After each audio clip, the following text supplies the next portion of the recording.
You know what you need to do. It is not a genuine doubt, it is not a lack of information, it is not that you haven't found the right answer yet. You know. And yet, you haven't done it. And the more time passes without doing it, the heavier it becomes, not from the outside in, but from the inside out. A kind of dull weight that has no precise name, which is not exactly guilt and not exactly fear, but which you feel at certain times of the day with an uncomfortable clarity. If you are recognizing this video is for you. Not to pressure you, not to make you feel worse than you already do, but to name what is happening inside you with precision, because what has no name cannot be worked on, and to show you the way back from the only point where it exists, the point where what you know and what you do become the same thing again. There is a biblical figure in the middle of this video who is rarely presented from the angle I am going to present today, and who is, in my reading, the most honest document in the scriptures regarding the real cost of knowing and not doing.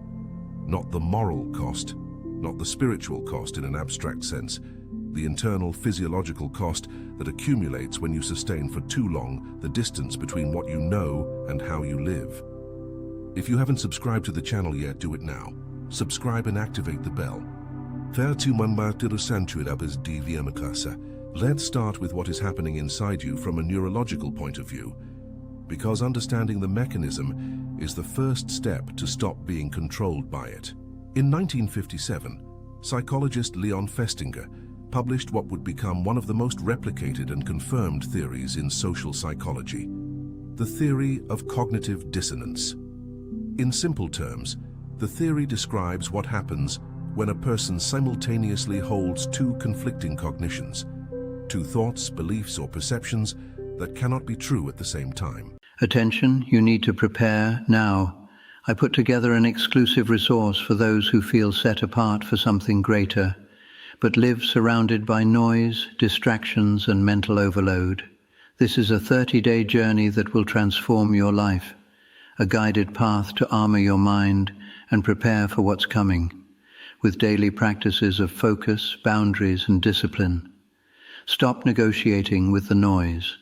Learn to spot distractions before they control you and strengthen your mind. Also available in an immersive audio version. Over 10,000 readers have already transformed their lives through the 30-day journey. Thousands of people have already started this transformation. People like you who were tired of living in the fog. Ordinary people who decided to stop accepting mental chaos. Take advantage of this limited time offer only this month. Access your link just below in the pinned comment. Festinger identified that this internal conflict generates a state of psychological tension that the mental system seeks to resolve, not necessarily through the correct path, but through the most economical path from a cognitive point of view.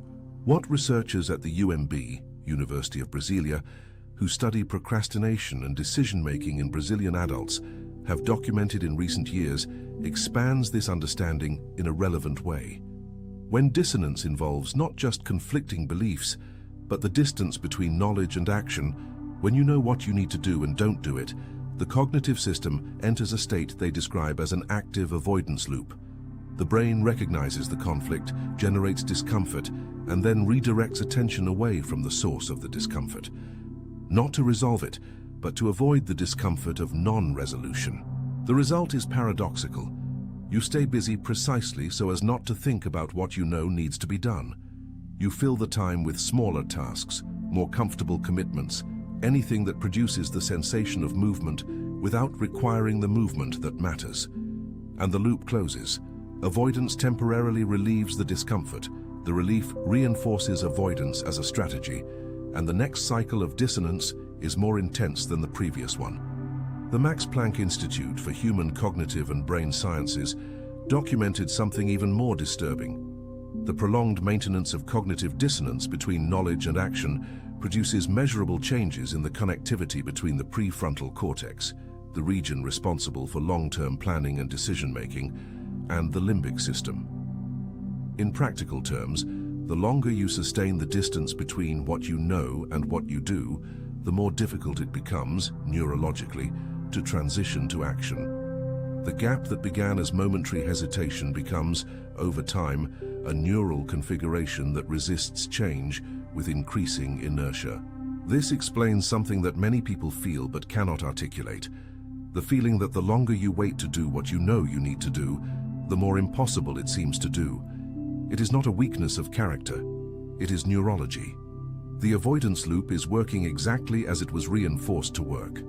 And here is where the word that defines this state in the scriptures becomes precise in a way that no translation completely delivers. The word in Greek is epignosis, epignosis, and the distinction between it and the more common word for knowledge, gnosis, is the heart of everything we are discussing. Gnosis is knowledge in the sense of acquired information. You know that smoking is bad for you. You know you need to have that difficult conversation. You know that the direction you are following is not the right one. Gnosis is the stored content, intellectually accessible, rationally available. Epignosis is different. The Greek composition is epi, over, upon with intensity, plus gnosis. Epignosis is the knowledge that you can no longer pretend you don't have.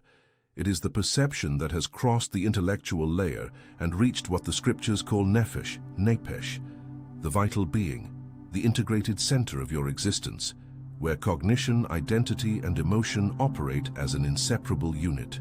When you have gnosis of something, you can compartmentalize. You know, and yet you manage not to let it affect what you do.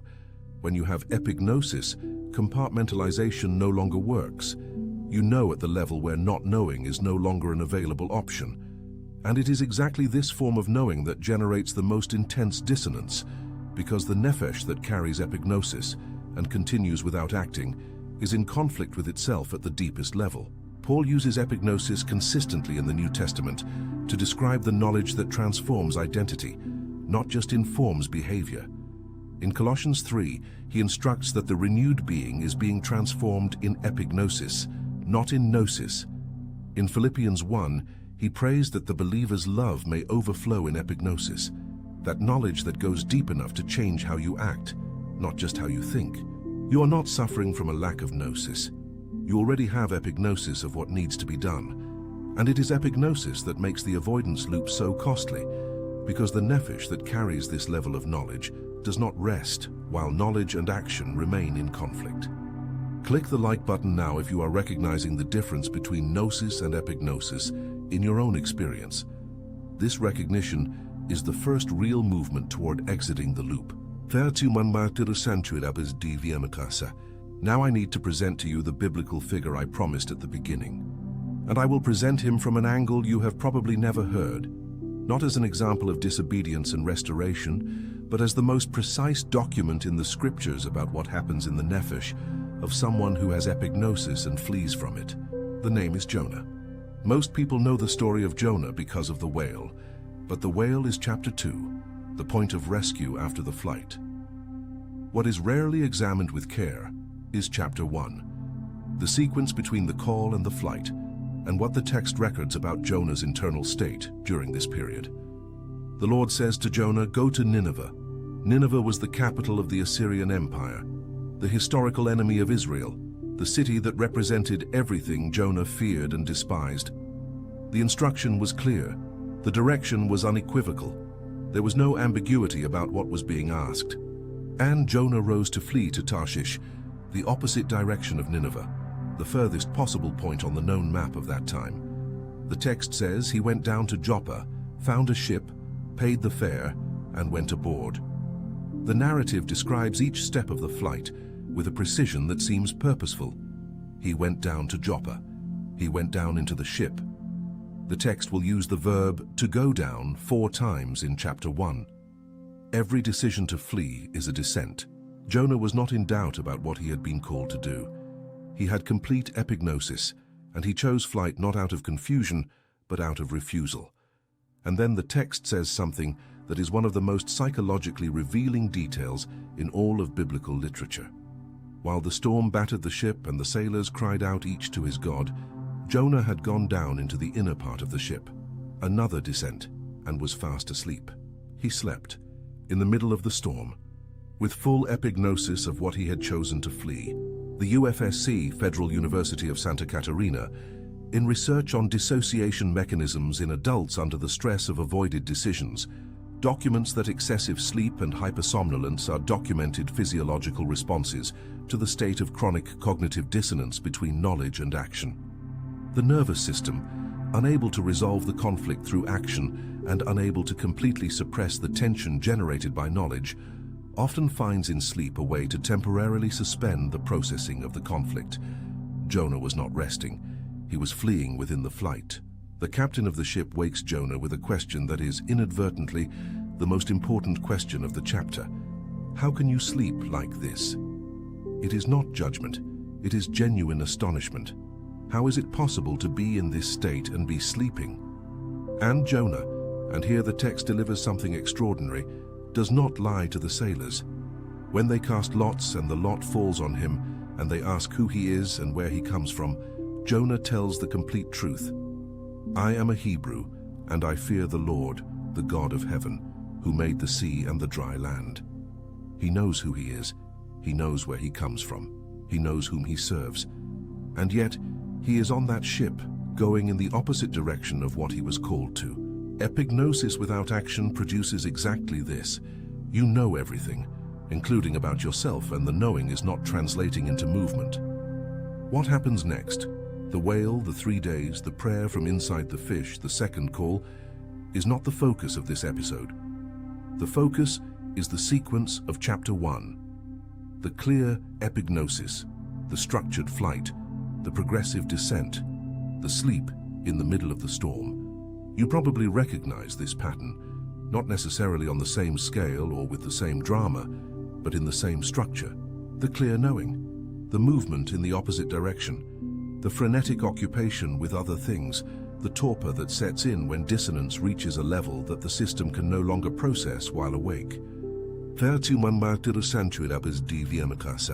But I need to go now to where the most important revelation of this video lies, because the cost of the avoidance loop is not just psychological. It is in the nefesh, and the nefesh carries this cost in a way that goes far beyond what conscious reasoning can access. The Hebrew word nefesh appears more than 700 times in the Old Testament, translated as soul, life, being, person, but its semantics are more concrete than all these translations deliver. Nefesh comes from a root that describes breathing, the throat, the physical act of breathing. It is the living being in its integrated totality, not a spiritual part separate from the body, but the whole person, the being that breathes and lives and feels and thinks and wills, all together, inseparable. When the scriptures speak of something costing the nefesh, or of the nefesh in anguish, in oppression, in conflict, they are not talking about an abstract feeling. They are talking about a concrete existential cost. The nefesh that sustains epignosis without action is in constant labor. It is processing the conflict every hour in the background, consuming energy that doesn't appear on any spreadsheet, but that you feel at the level of the vitality available for the rest of your life. The APA, American Psychological Association, in its publication on burnout from chronic avoidance, documents that individuals who sustain for prolonged periods the distance between what they know they need to do and what they actually do report exhaustion levels comparable to those of people subjected to significantly higher workloads. The nefesh in chronic dissonance spends energy as if it were in constant effort, because it is. The intellectual resolution of the conflict, "I'll do this soon," without the corresponding action does not relieve the cost in the nefesh. It only temporarily suspends it before the next cycle. There is a character in the New Testament who represents the other side of this spectrum, not the Jonah who fled, but the rich young ruler who came running, knelt before Jesus, and asked with genuine urgency, "Good teacher, what shall I do to inherit eternal life?" The text of Mark 10 records that Jesus looked at him and loved him. There was something real in that young man, a genuine search, an authentic restlessness that had led him running to that encounter. And the answer was clear, direct, without ambiguity. "One thing you lack. Go, sell whatever you have and give to the poor, and you will have treasure in heaven. And come, follow me." And the young man went away sad, because he had many possessions. What the text does not say, but what the Greek reveals, is that the word translated as sad is stignazo, which describes a countenance that darkens, an expression that closes, a face that takes on the appearance of someone who has received news they cannot accept and yet cannot ignore. It is not the sadness of someone who did not understand. It is the sadness of someone who understood completely and cannot do what they understood. He had epignosis. The encounter with Jesus had converted any previous gnosis into epignosis, knowledge that crossed the intellectual layer and reached the nephesh with full force, and he went away with that knowledge installed in his nephesh without acting upon it. The text does not record what happened next to the rich young ruler, but the cost of what he carried as he left is calculable by the nature of epignosis. You do not undo what has entered at this level. The rich young ruler went away with his many possessions intact and with a dissonance in his nephesh that his possessions had no capacity to resolve. Right now in the comments, today I advance, not as a vague promise, as a declaration that you are choosing to interrupt the loop, that the epignosis you carry will begin to find correspondence in action. Right, today I advance. Now I need to name the 3 specific mechanisms that the avoidance loop uses to keep itself active, because they are sophisticated enough to seem reasonable, and that is why they work. The first mechanism is postponement disguised as prudence. It's not the right time yet. I need to prepare better first. Let me organize the conditions better and then I'll advance. These phrases sound like wisdom. They sound like mature discernment, like the kind of care that distinguishes hasty decisions from well-founded ones.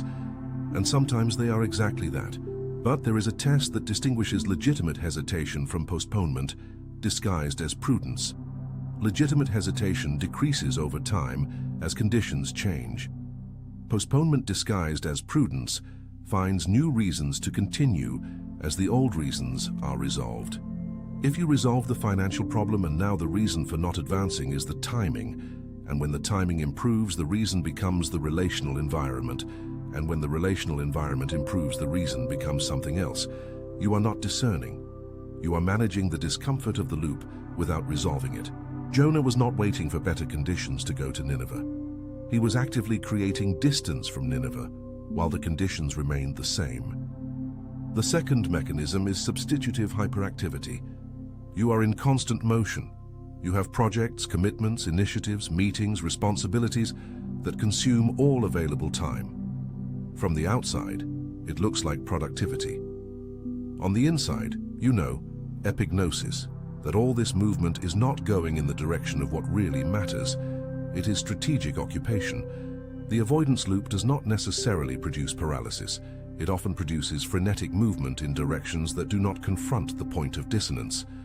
Vitamin B research on situational procrastination in adults over 35 identified that the most common form of procrastination in this age group is not inaction. It is the substitution of high activity. Highly productive professionals on multiple fronts, with visible results and external recognition, who consistently postpone a specific area where epignosis is installed. The sign is not paralysis. It is the proliferation of commitments that fill exactly the space where the main action should happen. The third mechanism is the retroactive rationalization of flight. After enough time in the loop, the nephesh begins to construct a narrative that justifies the distance between what it knows and what it does. Actually, maybe I misunderstood. Who am I to do this? Maybe there is someone else more prepared. The moment has passed. The narrative is convincing because it is built by the same system that has epignosis, so it has the internal texture of wisdom, not of an excuse. But there is a marker that distinguishes the two. The narrative of genuine wisdom produces peace. The retroactive rationalization of flight produces temporary relief, followed by more weight in the nephesh. Relief is the sign that the conflict was temporarily suppressed. The weight that returns is the sign that the epignosis remains active and was not convinced by the narrative you built about it. You cannot deceive the nephesh with gnosis about the nephesh.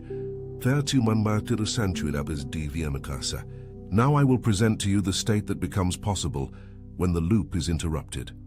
Not the external result, the internal state that precedes any external result.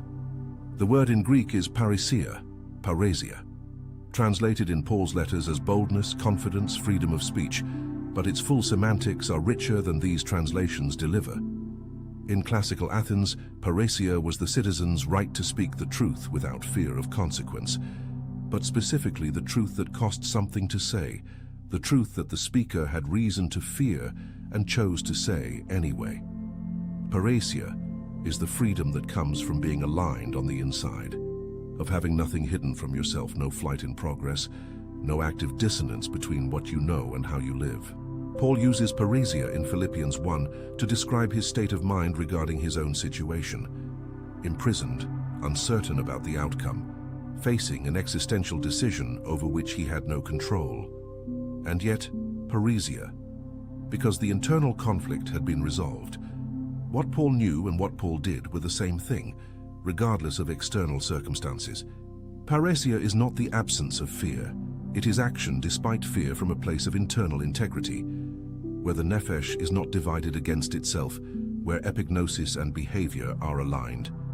And what those who have experienced it describe, John in 1 John 4, Paul in Philippians, the Desert Fathers in their writings on Hezekiah, is consistently a lightness. Not euphoria, not absolute certainty of the result, not the absence of difficulty. Lightness. The weight that the avoidance loop generated has disappeared because the loop was interrupted.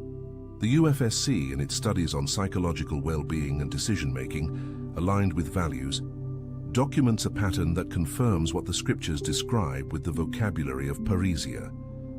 Individuals who made decisions consistent with what they identified as their deepest knowledge of the correct path, even when those decisions involved real costs and uncertainty of outcome, reported significant improvement in subjective well-being, regardless of the outcome of the decision. The improvement was not correlated with the success of the result. It was correlated with the alignment between epignosis and action. In simple terms, the nephesh that is no longer at war with itself functions differently, even before any external result is visible. This is what Jonah experienced after the fish. The text of chapter 3 is remarkably economical. So Jonah arose and went to Nineveh, according to the word of the Lord. No additional drama, no description of internal conflict. He arose and went. The loop had been interrupted. The dissonance had been resolved through the only path that truly resolves dissonance, the alignment between what is known and what is done. Activate the bell now so you don't miss the next episode. Because in the next video, I will go into a theme that directly complements what we are discussing, how you maintain momentum after you decide to act, because the avoidance loop often tries to reinstall itself precisely when you have taken the first steps and the novelty of the decision begins to yield to the weight of the process. Activate the bell. Now for the practical steps. Because the theory of the avoidance loop, however precise it may be, does not interrupt the loop. Action interrupts it. The first step is to name the exact point of epignosis. Not the vague area, the specific point. Not I need to take better care of my health, but I need to call that doctor and schedule that appointment I've been postponing for 6 months. Not I need to improve my relationship, but I need to have that specific conversation I've been avoiding for 3 weeks. Not I need to advance in my career, but I need to send that proposal, make that call, take that decision that I've already made internally, but haven't executed externally. Epignosis always has a specific object. When you name the specific object, you take the loop out of the vague territory where it lives most comfortably and place it in the concrete territory where it can be addressed. The avoidance loop thrives on generality. It withers in the face of specificity. The second step is to identify the mechanism that is operating. Of the three we described, postponement disguised as prudence, substitutive hyperactivity, retroactive rationalization, which one is active in your specific situation? Diagnosis matters because the antidote is different for each one. For postponement disguised as prudence, establish a specific review date, not when conditions improve. In so many weeks I will reevaluate, and if the reason for postponing is still valid, I will name what specific change would need to happen for me to advance. This forces the system out of generality. For substitutive hyperactivity, an honest time map. Where exactly in your week would there be space for the action you are avoiding, and what is occupying that space? What you say you will do when you have time is competing with what specifically? For retroactive rationalization, the peace test. Does the narrative you built about why not to advance produce lasting peace in the nephesh or temporary relief? If it is relief that dissipates in hours or days, it is rationalization, not discernment. The third step is the minimum viable action of alignment. This concept comes from research on breaking behavioral inertia, developed by clinical psychology groups at the University of São Paulo, USP. The action that interrupts the avoidance loop does not need to be the complete action. It needs to be a real action, not planning the action, not researching the action, not talking about the action, that produces a verifiable external result and is consistent with the direction of the epignosis. Jonah arose and went. The text does not say he resolved all internal conflicts before arising. It says he arose and went. The physical movement preceded the complete resolution of the internal state, and the internal state aligned itself in the process of the movement. What is the minimum viable action of alignment in your situation?